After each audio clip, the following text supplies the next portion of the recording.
कभी कभी जिंदगी में ऐसा समय आता है जब इंसान के पास कहने के लिए बहुत कुछ होता है, लेकिन सुनने वाला कोई नहीं होता। मेहनत करते हैं, फिर भी सफलता नहीं मिलती। अपनों से उम्मीद करते हैं, लेकिन अपने ही साथ छोड़ देते हैं। पैसों की परेशानी बढ़ती जाती है, घर में तनाव बढ़ता जाता है और एक समय ऐसा आता है जब इंसान अकेले में बैठकर बस यही सोचता है, अब क्या करूं? लगता है मेरी जिंदगी में कुछ भी ठीक नहीं होने वाला।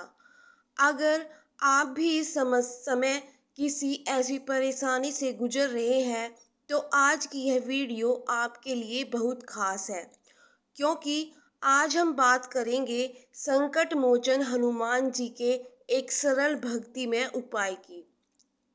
ऐसा उपाय जिसे आप पूरे विश्वास और श्रद्धा के साथ कर सकते हैं।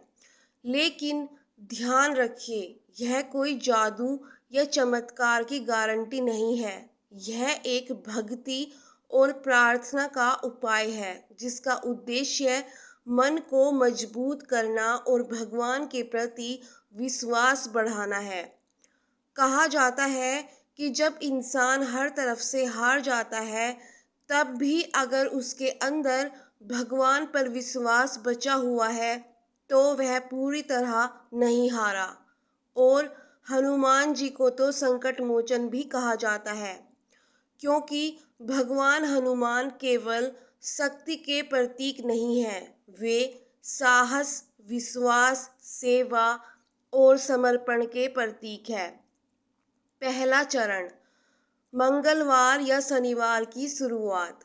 अगर संभव हो तो मंगलवार या शनिवार के दिन सुबह स्नान करके साफ कपड़े पहने, घर में हनुमान जी के सामने दीपक जलाएं।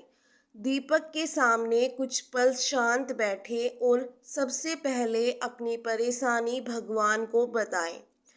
ध्यान रखिए, प्रार्थना करने के लिए बहुत कठिन शब्दों की जरूरत नहीं है। बस अपने मन की बात कहिए। कहिए, हे संकट मोचन हनुमान जी, मैं बहुत परेशान हूँ। मुझे रास्ता दिखाई नहीं दे रहा। मेरे मन से डर और निराशा दूर कीजिए और मुझे सही रास्ते पर चलने की शक्ति दीजिए। फिर कुछ देर आंखें बंद करके हनुमान जी का ध्यान करें। दूसरा चरण, हनुमान चालीसा का पाठ। इसके बाद श्रद्धा से हनुमान चालीसा का पाठ करें। अगर आपको पूरी हनुमान चालीसा याद है तो पूरी पढ़ें। अगर याद नहीं है तो पुस्तक देखकर पढ़ सकते हैं। सबसे ज़रूरी है कि पाठ जल्दी जल्दी पूरा करने के बजाय भाव से करें। जब आप पढ़ें, संकट कटे मिटे सब पीरा, जो सुमिरे हनुमत बलबीरा, तो कुछ पल रुककर इसका अर्थ महसूस कीजिए। अर्थ है कि हनुमान जी का स्मरण संकट और पीड़ा के समय मनुष्य को सहारा देता है, और यही इस साधना का सबसे सुंदर हिस्सा है। आप भगवान से केवल समस्या खत्म करने की मांग नहीं कर रहे, आप अपने अंदर उस समस्या से लड़ने की शक्ति भी मांग रहे हैं। तीसरा चरण, सिंदूर और चमेली का तेल। परंपरा में हनुमान जी को सिंदूर और चमेली का तेल अर्पित किया जाता है। यदि आपके घर या मंदिर में ऐसी पूजा की परंपरा है, तो श्रद्धा के साथ अर्पित कर सकते हैं। लेकिन यदि संभव ना हो तो चिंता मत कीजिए। भगवान की भक्ति केवल सामग्री पर निर्भर नहीं होती। आप केवल दीपक जलाकर भी हनुमान जी का स्मरण कर सकते हैं, क्योंकि भगवान के लिए सबसे महत्वपूर्ण है आपका भाव।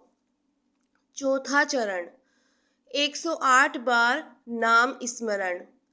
अब एक शांत जगह बैठिए और हनुमान जी का नाम स्मरण कीजिए। आप चाहे तो ओम हनुमते नमः मंत्र का जाप कर सकते हैं। इसे अपनी श्रद्धा और सुविधा के अनुसार करें। 108 बार कर सके तो अच्छा है, लेकिन अगर 108 बार संभव नहीं है तो कम बार भी कर सकते हैं। मकसद संख्या पूरी करना नहीं बल्कि अपने मन को एकाग्र करना है। जब मन बार बार अपनी परेशानी की तरफ भागे तो उसे वापस हनुमान जी के नाम पर ले आइए। धीरे धीरे आपको महसूस होगा कि जिस परेशानी को आप बहुत बड़ा समझ रहे थे, उससे लड़ने की ताकत आपके अंदर भी मौजूद है।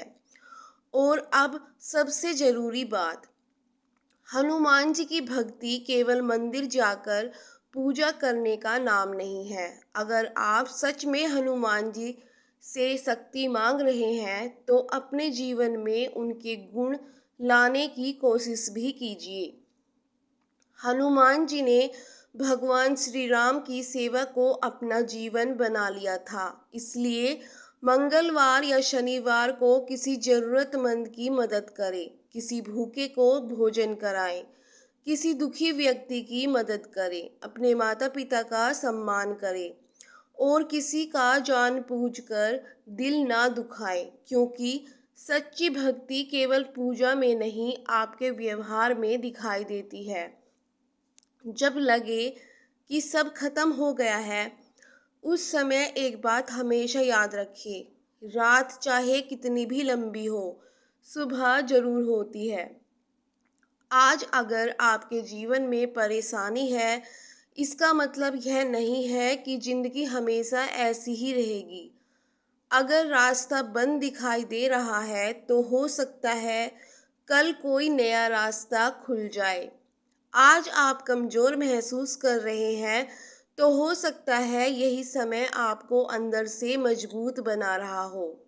और जब भी मन बहुत ज़्यादा परेशान हो, हनुमान जी के सामने बैठकर बस इतना कह दीजिए, हे बजरंगबली, मेरी समस्या आप जानते हैं, मुझे इससे भागने की जरूरत नहीं, इसका सामना करने की शक्ति दीजिए। याद रखिए, कभी कभी भगवान हमारी परिस्थितियां तुरंत नहीं बदलते, लेकिन वे हमें उस परिस्थिति से लड़ने की शक्ति जरूर देते हैं।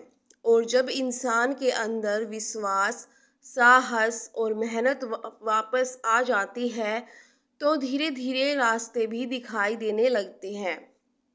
इसीलिए अगर आज आपको लग रहा है कि अब सब कुछ खत्म हो गया, तो आज से एक बात बदल दीजिए।